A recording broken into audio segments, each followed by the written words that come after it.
Merci d'avoir cliqué sur la vidéo. Si mon travail te plaît, n'hésite pas à liker, partager et à t'abonner, bien sûr.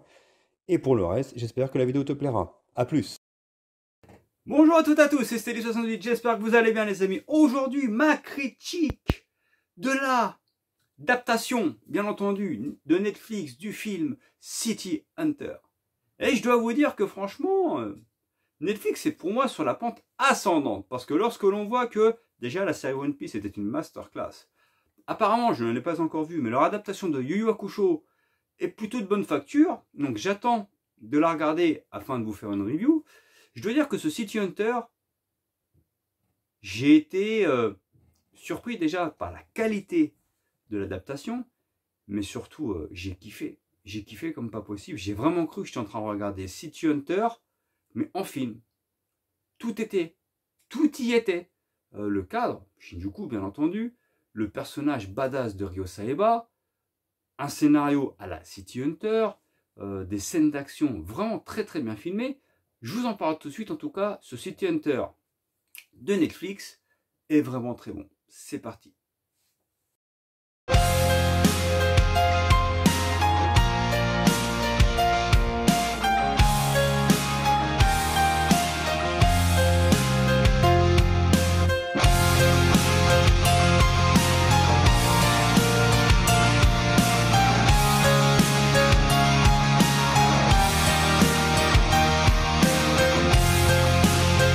Et donc les amis, comme vous le savez, City Hunter, alias Nicky Larson en France, a été adapté par Netflix. Il est sorti, je crois, il y a peut-être un petit mois. Et donc là, ce week-end, avec mon fils, je me suis dit, allez, viens, on va se le regarder, on va se le mater, on va quand même enfin se donner un avis. Je dois vous dire que je m'attendais à un film correct, sans plus. Enfin, j'espérais plus ou moins, parce que j'ai regardé aucune critique, j'espérais qu'il soit relativement fidèle et qu'il soit regardable. J'en attendais pas plus. Et je dois vous dire qu'en fait, j'ai trouvé l'adaptation vraiment très bonne, vraiment excellente. Et je suis resté sur le cul parce que déjà, rien que le personnage de Ryo Saeba, il pue la classe. C'est le même. En fait, c'est Ryo. Et ce que j'ai beaucoup aimé, c'est que ce gars s'est approprié la psychologie de Ryo Saeba. Dans le sens où il fait souvent le mongol, hein, le dalleux, on va dire le pervers. Et il arrive à faire des têtes vraiment mongoliesques, hein, mais comme dans le manga, des têtes absolument immondes, où le mec il passe vraiment pour un teubé. Et d'un coup, il passe en mode sérieux, maintenant ça va chier. Et ben, cette manière qu'a Ryo dans le manga, je dis Ryo, hein, parce que Nicky Larson, ça m'intéresse pas de dire Nicky Larson, je vais vraiment dire Ryo. Et ben, le gars qui joue Ryo Saeba, c'est lui en fait. Il pue la classe, c'est le même. Je vous dis, il passe à la fois ce côté mongol, taleux, pervers, t'as envie de le gifler, et d'un coup, comme ça, d'un coup, mec, tu sais que ça va yesh. Et ben, en niveau du perso, franchement, ils ont recruté, ils ont choisi un mec qui était nickel. C'est vraiment Ryo Saeba, quoi. Après, dans l'ensemble, Hideyuki Makimura, c'est plus ou moins le même aussi, franchement, il est ressemblant. On voit aussi Kaori, qui est plus ou moins reconnaissable. Bon, c'est peut-être celle qui convainc le moins, mais dans l'ensemble, ça va. Peut-être qu'après, quand il y aura une suite, on s'y fera. Mais dans l'ensemble, ça va, ça passe. Après, on a Kaori, hein, bien sûr, qui pour moi, enfin Saeko, pardon, qui pour moi est vraiment fidèle à l'anime, fidèle au manga. Donc dans l'ensemble, au niveau acting, bah, les choix ont été justes. Le cadre, bien entendu, Shinjuku, Japon, bah, c'est vrai qu'on a apprécié, moi personnellement, j'ai beaucoup apprécié le film de Philippe Lachaud, Nicky Larson, qui était l'adaptation du Club Dorothée, Nicky Larson, bien entendu, mais c'est vrai que c'était européanisé vu qu'il se passait en Europe. Par contre, là, le fait qu'on soit vraiment dans le cadre de City Hunter, au Japon, Shinjuku, bah, franchement, en termes d'ambiance, on y est. On a ce côté, en plus, je vous dis, humoristique, très pipi caca, hein, ça plaît pas, mais qui est fidèle au manga de City Hunter. Sur le plan scénaristique, en plus, c'est vraiment intéressant parce que on a vraiment l'impression que les gens que les personnes qui ont créé le film sont des passionnés de base de Tsukasa Ojo et de l'œuvre de Tsukasa Ojo, City Hunter. Parce que, scénaristiquement, bah, c'est cohérent. On a l'histoire de l'Angel Dust, donc cette drogue qu'il y avait à l'époque dans la série City Hunter, qu'utilisaient les gars à l'armée pour sentir la peur et pour aller au combat, en fait, est au centre de l'intrigue. Bien entendu, je vais spoil, mais bon, ça tout le monde le sait, si vous avez vu City Hunter. Hideyuki Makimura, donc je crois que c'est Tony Marconi en français, se fait tuer. Alors, il se fait tuer de manière un peu différente du manga, parce que là, par exemple, par rapport au manga, donc sa sœur voit qu'il se fait assassiner, alors que dans le manga, en fait, elle le sait plus tard, c'est Ryo qui lui annonce. Bref, mais bon, c'est aussi une adaptation libre du manga, donc ils ont aussi le droit de réadapter le scénario. Donc, Makimura meurt. Au final, il demande à Ryo de s'occuper de sa sœur. Et ça se rapproche plus ou moins du manga, hein, dans le fait que Ryo se sent responsable du coup de Kaori. Donc scénaristiquement, c'est bien. C'est nickel, c'est bien écrit. Cette histoire de l'Angel Dust fait que les gars ils sont surboostés, donc tu vois que Ryo Saeba est quand même un gars ultra badass, parce que le gars, Angel Dust ou pas, il est marave. Hein. Il est marave. Je précise quand même que dans le manga, il connaît parfaitement l'Angel Dust, Ryo Saeba. Voilà, je ne veux pas spoil, parce qu'on va dire qu'il a vu de ses propres yeux, ou on va dire qu'il en a été victime, si vous voyez ce que je veux dire. Donc, ça m'a remémoré également la fin du manga City Hunter, où on se remémore toute cette histoire, même si déjà l'Angel Dust était déjà une part importante de la première partie du manga. Donc, c'est pour ça que je vous dis que scénaristiquement, ça se rapproche vraiment du manga, ça raconte le manga, même si ça prend certaines libertés, parce que c'est normal, on veut aussi écrire sa propre histoire. Mais franchement, j'ai été surpris par la qualité scénaristique de l'adaptation. L'acting m'a surpris. Et ce qui m'a encore plus surpris, que j'ai trouvé badass, on aurait dit franchement, au niveau des moyens, franchement, ça a été super bien fait, c'est au niveau des scènes d'action. Les chorégraphies sont magistrales. Il y a des scènes d'action incroyables. On aurait dit que c'était du 7e art au cinéma, alors que c'est juste une adaptation live de Netflix. Franchement, les moyens qui ont été mis sont incroyables. Et là, Ryo, il est ultra badass. Je vous dis, il passe du côté d'un coup. Et là, ça part en couille. Tu sais que ça va en chier. Le mec, il est ultra fort au fighting, d'accord, en 1v1. Et avec ses armes, il te fait des trucs. Tac, t'as des plans de caméra où tu vois que à un moment donné, il tire dans une vitre. Et il tire à chaque fois dans le même trou.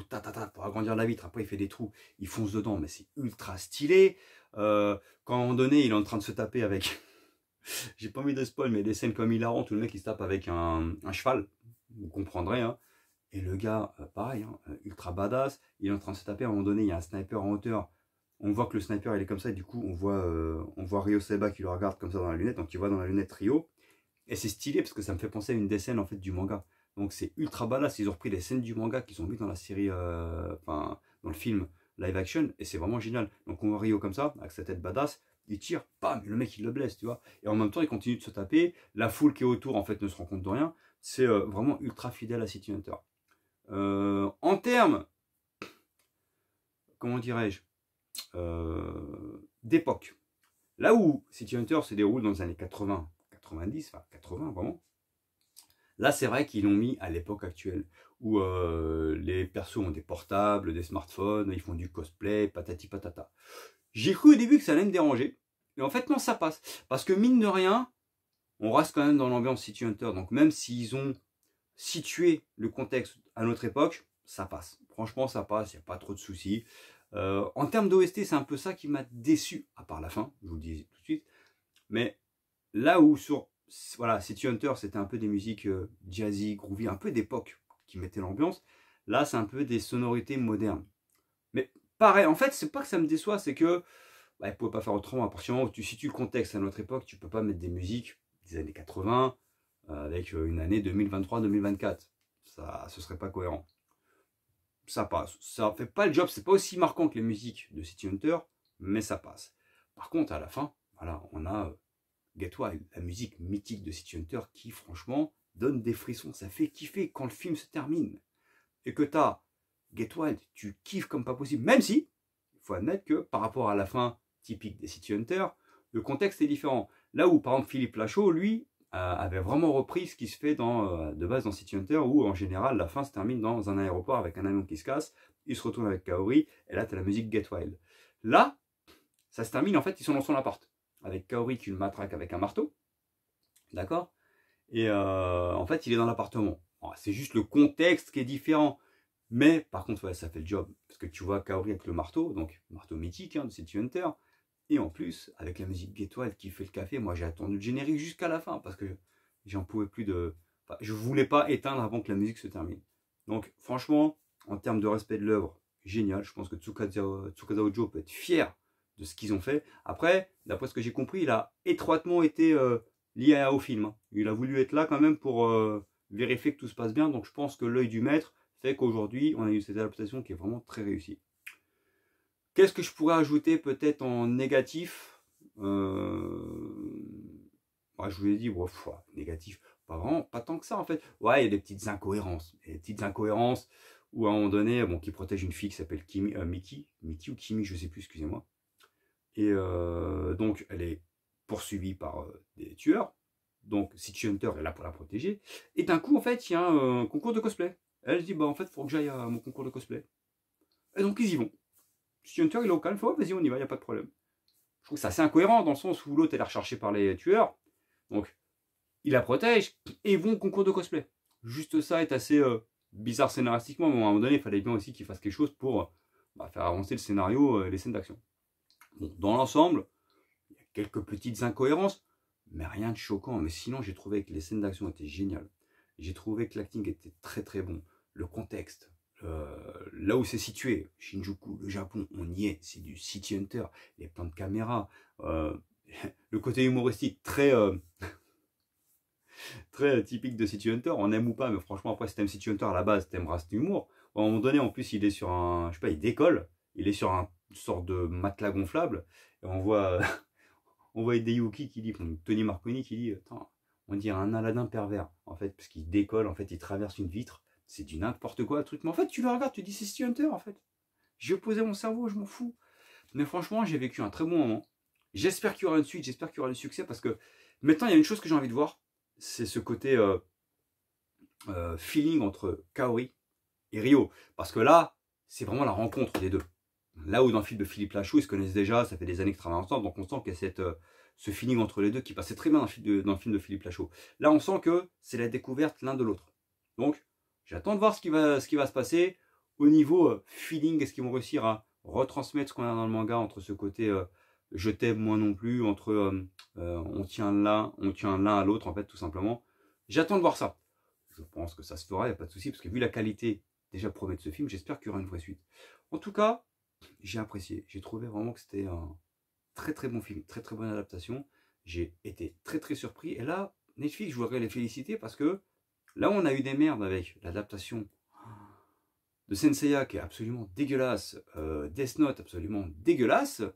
Là, je dois admettre qu'entre One Piece, apparemment Yu Yu Hakusho que je n'ai pas vu, et ce City Hunter, eh ben, les live action qu'ils sont en train de faire actuellement sont vraiment très bons.